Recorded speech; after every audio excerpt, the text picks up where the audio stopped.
En el norte del Pacífico, en las costas occidentales de América, un grupo de hombres sigue las huellas de un animal salvaje.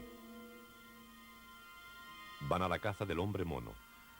¿Son estas huellas filmadas de un gran pie las del Yeti de Estados Unidos? ¿Son estas las huellas del abominable hombre de las nieves del Himalaya? Lord Hunt, el famoso escalador del Everest, cree en su existencia. Misterios sacados de los archivos de Arthur Clarke, autor de 2001 Odisea del Espacio e inventor del satélite de telecomunicaciones.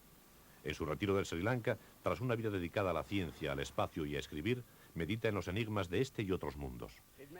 Es increíble que puedan existir en el mundo actual seres como el descomunal hombre mono.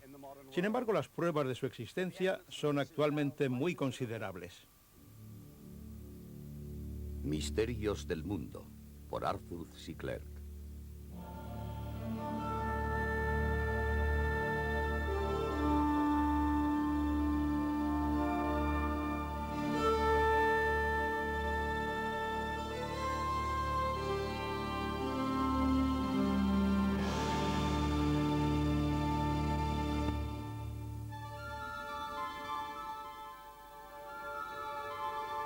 En los valles altos del monte Everest, la creencia en la existencia del abominable hombre de las nieves del Himalaya está muy viva.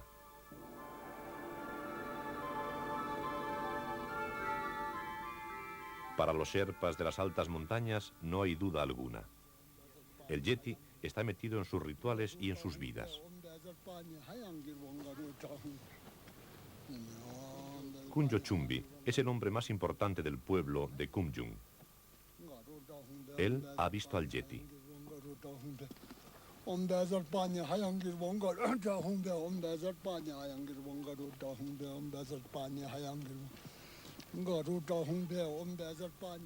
En el monasterio situado sobre el pueblo, guarda lo que él cree que es el cuero cabelludo del Yeti. Lo conserva en una caja como una reliquia.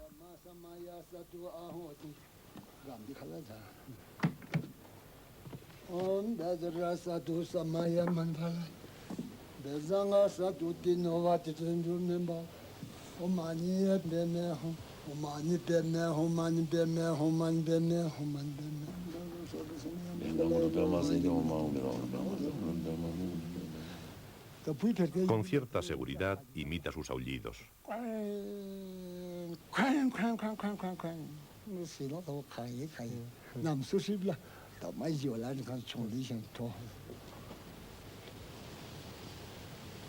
Los sherpas se atemorizan cuando los oyen.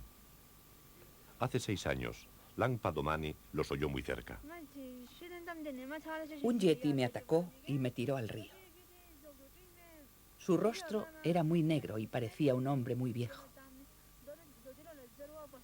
Estuve inconsciente un par de horas. Cuando recobré el conocimiento, vi que el yeti había matado varios yaks y una vaca. Ella afirma que el yeti la cogió y la tiró al río.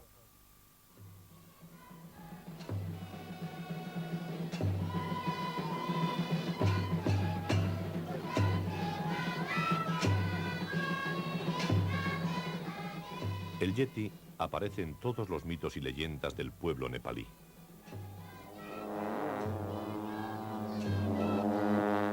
Desmond Doig organizó con Sir Edmund Hillary la mayor expedición de caza del Yeti. Sabía que los sherpas tenían las descripciones físicas más precisas del Yeti. Según los sherpas, tiene un cuero cabelludo impresionante, las orejas muy afiladas, la nariz achatada. El pelo le cubre por todas partes, excepto alrededor del pecho y el vientre, y tiene cara de hombre. Tiene unas reacciones muy violentas, y se sabe que a la menor oportunidad es capaz de despedazar a una persona. La expedición de Doig fue considerada como una fantasía oriental. Tenía miedo de que nuestra expedición resultara desmesurada, que fuera de un exhibicionismo contraproducente.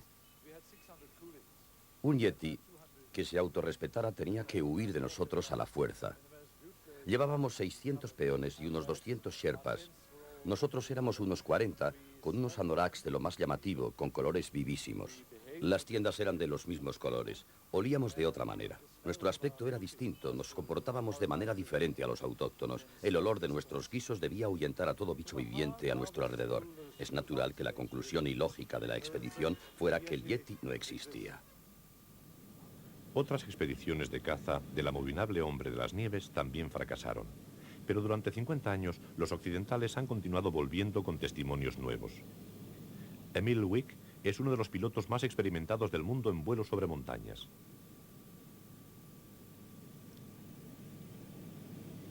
Hace 2 años hacía un vuelo a Kanchenjunga con un grupo de turistas japoneses. Vi en las colinas huellas que no había visto en toda mi vida. Me acerqué con el avión y las observé. ¿Son periódicos? ¿Latas vacías? ¿Cajas de puros? Estaba seguro que solo podían ser huellas. Vi 4 que se dirigían hacia Chamlung, al norte. Quise seguirlas. Pero la señora que estaba sentada a mi derecha me dijo: «Capitán, lo siento, pero hemos pagado para que nos lleve a Kanchenjunga y no para que usted haga un viaje de placer». En 1951, el ya fallecido Eric Shipton y el doctor Michael Ward sacaron fotografías de huellas en las fronteras del Tíbet. No tuvimos ninguna duda de lo que eran. Eran distintas a todas las que Eric Shipton o yo habíamos visto o imaginado. Estaban grabadas perfectamente sobre la nieve. La nieve tenía, creo, unos 8 centímetros de profundidad sobre el hielo. En ella se veían claramente las formas de los 5 dedos. El dedo gordo aquí, el segundo aquí, el tercero, el cuarto y aquí el pequeño. Puede verse muy bien recortada la huella y también se ve muy claramente que el talón es el sitio donde se ha cargado más peso. Pienso que el animal, al andar, hundía más los talones.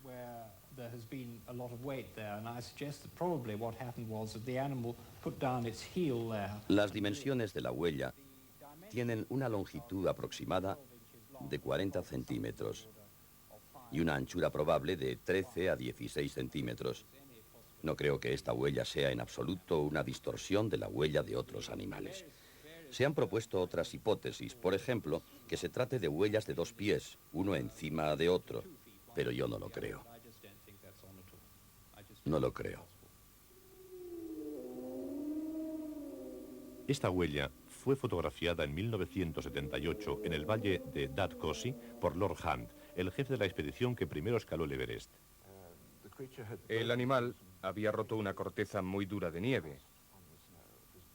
El grosor de la nieve sobre una vertiente bastante empinada era muy grande. Y el animal era un ejemplar descomunal comparado con nosotros, porque nosotros, al atravesar la misma superficie, no marcábamos ninguna huella. Podían verse en la nieve blanda bajo la capa endurecida las marcas de los dedos.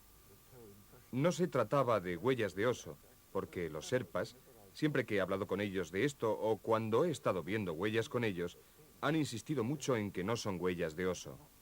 Son del Yeti. En fotografías tomadas por el jesuita francés Pierre Baudet se ven de nuevo los dedos con gran claridad.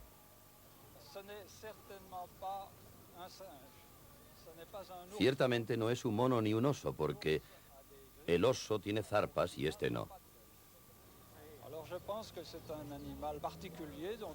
Creo que se trata de un animal desconocido para mí, porque no poseo su descripción exacta.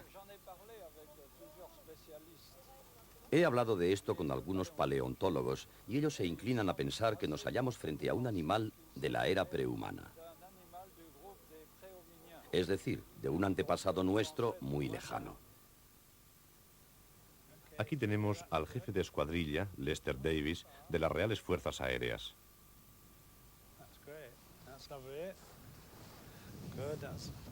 En 1959 formaba parte de una expedición de la RAF en el Valle Kulsti, cuando también se tropezó con unas huellas en la nieve.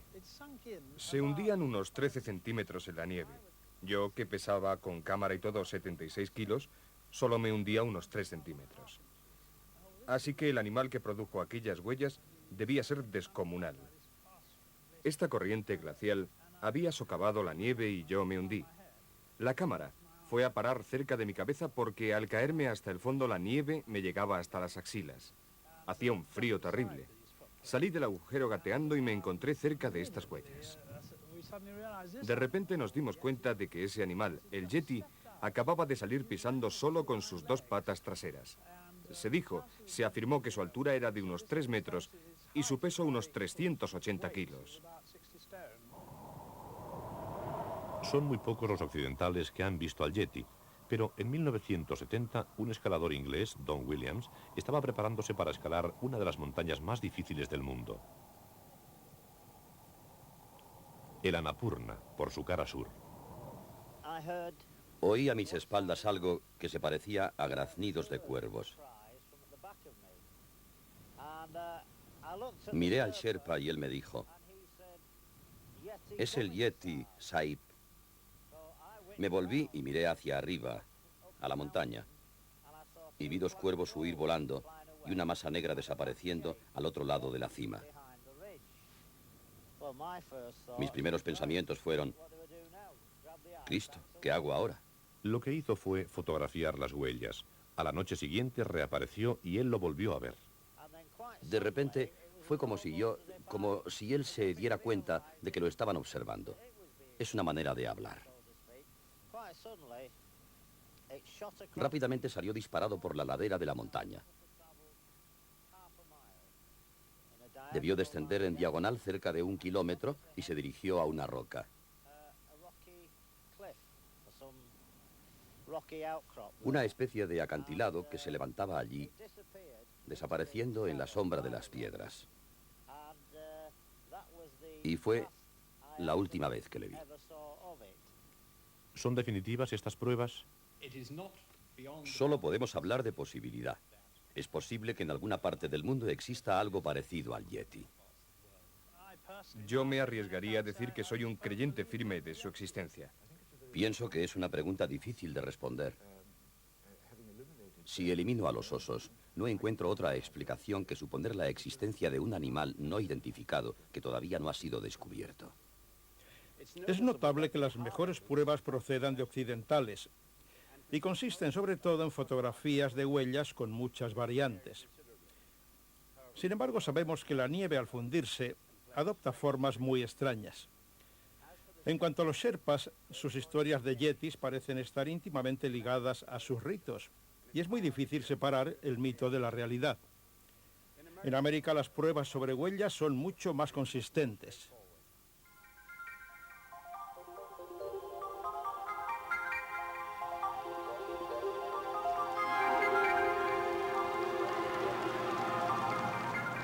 El doctor Grover Krantz es uno de los antropólogos que han estudiado el gran pie, o Sasquatch, como le llamaban los indios, y está tan convencido de que existe en el noroeste de Estados Unidos el hombre mono que sale con regularidad tras sus huellas para capturar un ejemplar.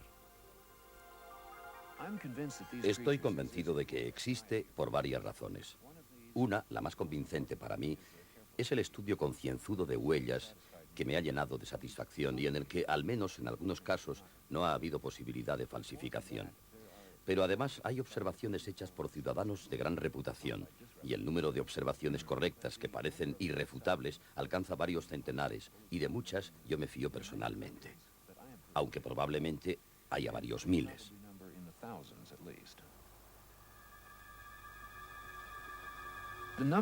Estimar el número exacto de Sasquatch es muy difícil.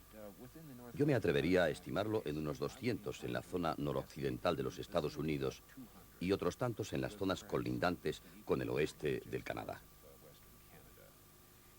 Si hay menos de ese número, no parece posible la supervivencia de una especie.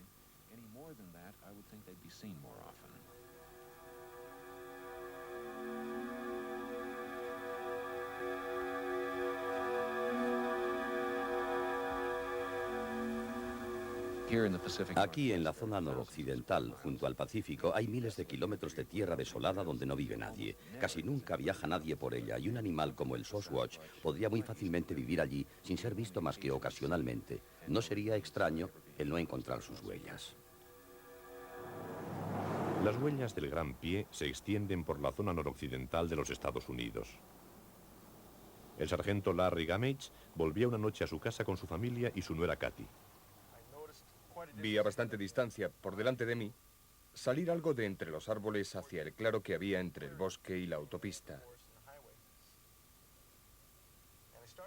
Disminuí la velocidad y cuando estaba algo más cerca vi que aquel ser caminaba como un hombre. Los brazos le caían por los lados y se movía con andar normal. Conforme nos acercábamos, iba aumentando de tamaño. Era peludo y nos miraba. Quise cerrar los ojos y a la vez no deseaba cerrarlos. Lo más importante era la manera humana de moverse. La cara no estaba cubierta por mucho pelo. Los ojos parecían normales cuando lo miré por el parabrisas, y su altura, su tamaño, por lo que puedo deducir hoy, sería de unos 2,5 metros. Digo esto porque tuve que mirar hacia arriba a través del parabrisas para verle la cara y la cabeza. Yo iba en un camión de reparto que tiene los asientos a mayor altura que los de un turismo. Por eso deduzco ahora que tendría una altura superior a los 2,5 metros. Su peso sería de unos 200 kilos. El Gran Pie aparece muchas veces en los noticiarios de televisión. Esto es Kafir, Bismarck, Dakota del Norte. Aquí y en Little Eagle, Dakota del Sur, donde nunca se habían visto grandes pies o Sasquatch, la gente de la comunidad empieza a creer en ellos. El mes pasado se han visto 17 huellas. La última observación fue en una residencia situada sobre una colina que domina el pueblo. El martes pasado por la noche, Hannah vio desde su casa al animal mirando por la ventana de la caravana de su hija, que estaba aparcada a unos 28 metros. La anciana Hannah fue la única que vio al animal, aunque se dice que su yerno disparó varias veces al aire después de que se marchase. ¿Qué piensa que debería hacerse con él? Matarlo, porque podría herir a alguien. A pesar de la recomendación, los cazadores del Gran Pie quieren cogerlo vivo. Su plan consiste en atraerlo a una zona y fotografiarlo o dispararle con un dardo anestésico. Alguien de fuera les ha dicho que el Gran Pie siente la atracción de las mujeres en período de menstruación. El cebo a emplear sería la ropa usada de alguna de esas mujeres. Por las montañas costeras del Pacífico, en el estado de Washington, cazadores veteranos y el oficial de policía Kenny Cooper, del condado de Rockingham, iban por esta carretera cuando oyeron un ruido extraño. Bajábamos por esa carretera y oímos un ruido que provenía de ahí atrás. Yo fui por donde se oía el ruido. Todos en el condado de Rockingham pudieron oírlo, porque dejé fuera el micro de la policía para que todos escuchasen lo que yo estaba oyendo. El ruido que producía ese animal está grabado en esta cinta.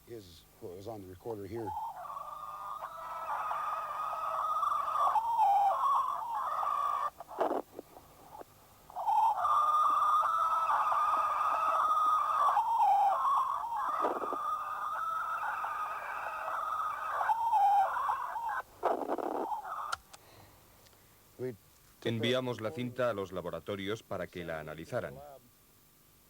Cuando nos la devolvieron dijeron que no había en la cinta ruidos metálicos, indicando que no estaban producidos por ninguna clase de aparatos.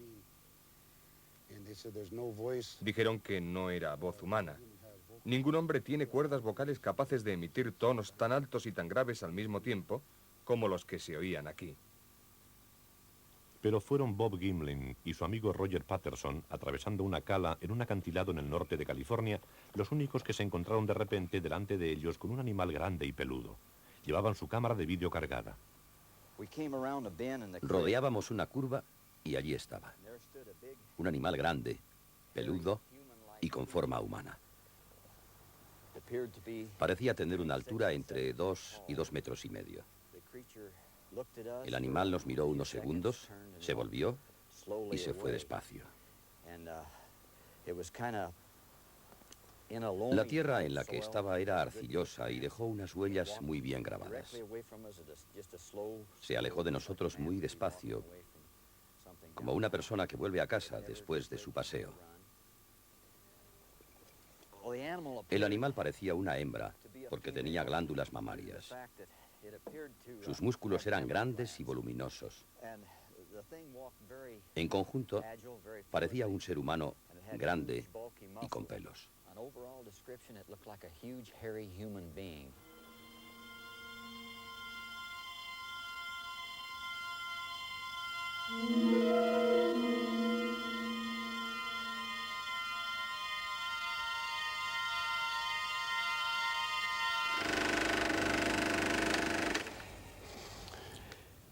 Científicos ingleses y rusos han analizado esta película con mucha atención y han concluido que las zancadas no son pasos humanos. Sería muy difícil para un hombre dar esas zancadas. Sin embargo, hemos demostrado al comienzo de 2001 Odisea del Espacio que hay actores que podrían imitar perfectamente al mono. Así que estas zancadas no son una prueba concluyente. Pero la película de Patterson dio una prueba de apoyo al Dr. Grover Krantz. La prueba más consistente, con mucho, es el vaciado en yeso que se había hecho de las huellas. Voy a mostrar algunos. Por ejemplo, esta huella se tomó después de rodar su película Roger Patterson en el norte de California. La huella del pie no solo se grabó al meterse en la tierra, sino que al sacar el pie se llevó un montón de residuos arcillosos en la mitad de la huella. Esto demuestra que se trata de un pie flexible y no de una muestra rígida, que no hubiera podido hacer esto. Esta huella es tan convincente como la otra. Tiene una longitud de casi medio metro y fue tomada al nordeste del estado de Washington. Se trata de un individuo lisiado porque tenemos dos huellas del mismo individuo. Si miramos el fondo de los pies, el pie derecho está lisiado. Está distorsionado a lo largo, doblado, le falta un dedo y, lo que es más importante, las dos protuberancias exteriores del pie representan espacios entre los huesos. Y de tratarse de un pie humano gigantesco o de alguna falsificación, estas protuberancias y estos espacios entre los huesos deberían haberse colocado más atrás. El lugar donde están puestos indica que se trata de un pie con apalancamientos diferentes, un talón más largo y una parte delantera más corta. El granjero Grover Kiggins y su hija Millie comprobaron que el gran pie tiene una zancada proporcionada al tamaño de su pie. Salían por las cercanías de su granja en Oregón cuando vieron algunas huellas. Las medimos. Mi padre llevaba una regla. La zancada era de 1,10 m, que equivale a un paso largo. El animal bajó hacia la carretera. Se paró en el arcén y se internó entre los árboles, a través de la maleza. Recorrió 3 metros y se metió allí.